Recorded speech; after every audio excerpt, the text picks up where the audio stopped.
Candidates vying for the Republican presidential nomination will descend on Iowa this week, and the Texas State House has impeached the Republican Attorney General of Texas, Ken Paxton.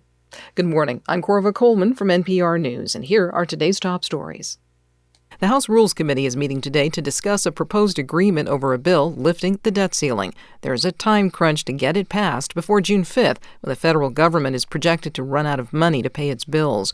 But as NPR's Deepa Shivaram reports, the bill still faces opposition from members of both parties. President Biden and House Speaker Kevin McCarthy have come to an agreement on the legislation needed to raise the country's debt ceiling, but they still need enough support from holdouts on both sides of the aisle to get it passed. Biden spoke to reporters Monday and said he was confident the bill would pass by June 5th. There is no reason why it shouldn't get done by the 5th. I'm confident that we'll get a vote in both houses, and we'll see. The White House says Biden has been calling members of Congress to drum up support for the legislation.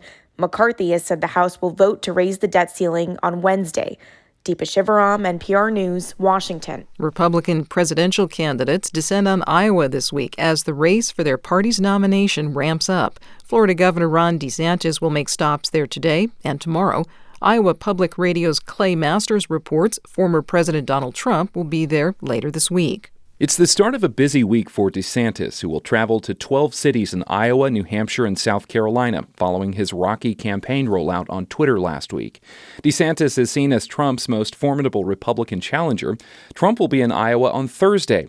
The former president won't be holding a big rally. He'll speak to a conservative breakfast club in suburban Des Moines before holding a roundtable with local pastors. On Saturday, Iowa Senator Joni Ernst will host her annual Roast and Ride fundraiser. Senator Tim Scott, former UN Ambassador Nikki Haley, and entrepreneur Vivek Ramaswamy are among those scheduled to speak. Iowa still kicks off the presidential nominating calendar with its caucuses in early 2024.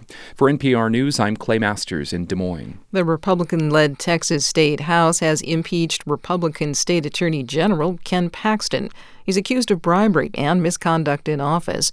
Now, Texas State Representative Andrew Murr says members of the State House will present the case to the Texas State Senate, whose members will act as jurors for Paxton's impeachment trial. We will manage this process with the weight and reverence that it deserves and requires. This is about facts and the evidence. It is not about politics. Paxton has denied wrongdoing. His impeachment trial will be held before the end of August. A man is on trial today accused of killing 11 Jewish worshipers at a Pittsburgh building that is home to 3 synagogues. 6 more people were wounded in the shooting. Robert Bowers faces more than 60 federal charges. He is eligible for the death penalty if he is convicted. The deadly mass synagogue shooting happened in October 2018. You're listening to NPR News.